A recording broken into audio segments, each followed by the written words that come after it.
पाकिस्तान को पता है जब भारतीय नौसेना पूरे जोश के साथ, पूरे जोर के साथ जब चलती है तो उसका अंजाम क्या होता है। 1971 इसका गवाह है कि जब इंडियन नेवी हरकत में आई थी वह 1 से 2 हो गया था। मैं पाकिस्तान की बात कर रहा हूँ। जब हमारी इंडियन नेवी हरकत में आई थी तो पाकिस्तान 1 से 2 हो गया था। अगर ऑपरेशन सिंदूर में भारतीय नौसेना अपने फॉर्म में आई होती तो पाकिस्तान के 2 टुकड़े ही न होते, बल्कि मैं समझता हूं शायद 4 टुकड़े हो जाते। जब तक राष्ट्र की समुद्री सीमाओं की सुरक्षा आपके मजबूत हाथों में है, तब तक भारत को कोई तिरछी निगाहों से नहीं देख सकता, ऐसा मेरा पक्का विश्वास है। वैसे भी विक्रांत का अर्थ होता है अदम्य साहस और अपराजेय शक्ति। आज आप सभी जाबाजों के बीच खड़े होकर मैं इस नाम के अर्थ को साकार होता हुआ प्रत्यक्ष अपनी आंखों से सामने देख रहा हूं।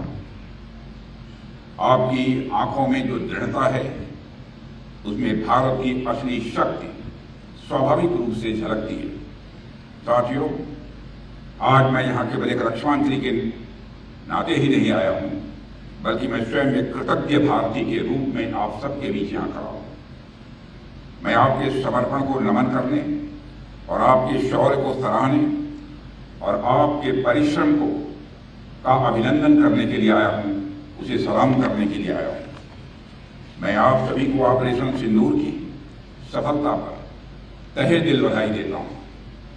पहलगाम में हुए कायराना आतंकी हमले के बाद जब भारत ने ऑपरेशन सिंदूर प्रारंभ किया तो हमारी आर्म्ड फोर्सेज ने जिस गति, गहराई और स्पष्टता के साथ कार्रवाई की, मैं मानता हूं वह अपने में अद्भुत था, वह बेमिसाल था।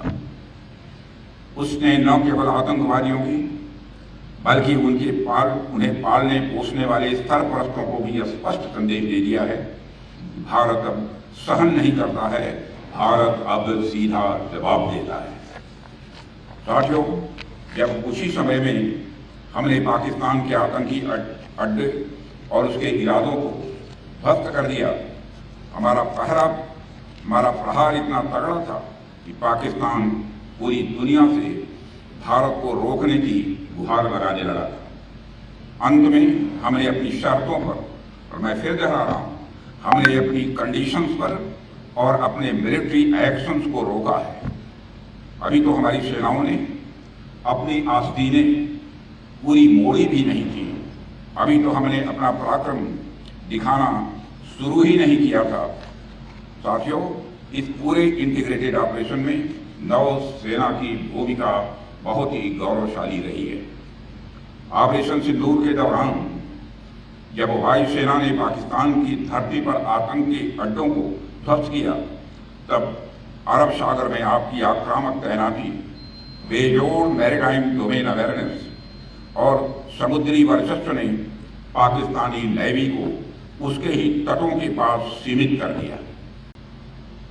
इसकी शुरुआत उसे हाफिज सईद और मसूद अजहर जैसे आतंकवादियों को भारत के हाथों में सौंपने से करनी चाहिए।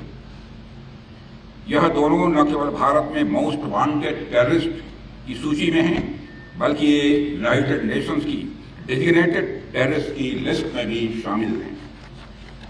हाफिज सईद मुंबई हमलों का गुनाहगार है, कौन नहीं सच्चाई को जानता है।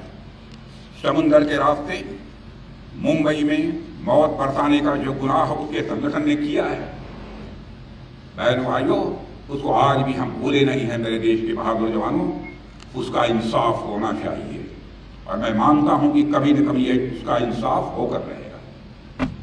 यह काम पाकिस्तान में नहीं हो सकता है। मुंबई हमलों के एक आरोपी तहूर राणा को पिछले दिनों भारत लाया गया है। पाकिस्तान की ओर से बार बार बातचीत की पेशकश की जा रही है। कल ही पाकिस्तान के प्रधानमंत्री ने फिर यह बात दोहराई है, मगर भारत ने साफ कह रखा है कि बात होगी तो आतंकवाद पर होगी, बात होगी तो पाक ऑक्युपाइड कश्मीर पर होगी। अगर पाकिस्तान बातचीत को लेकर गंभीर है तो उसे हाफिज सईद और मसूद अजहर जैसे आतंकवादियों को भारत को सुपुर्द करना चाहिए, ताकि उनके साथ भी इंसाफ किया जा सके। उनके साथ का इंसाफ कैसा होना चाहिए यह मुझे बताने की जरूरत नहीं है। साथियों, पाकिस्तान इस बात को गांठ बांध कर रखे कि हमारी नेवी अगर एक और समुंदर की तरह शांत है, तो दूसरी और वह समुंदर की तरह सुनामी लाने की भी क्षमता रखती है। यह है हमारी भारत की नेवी।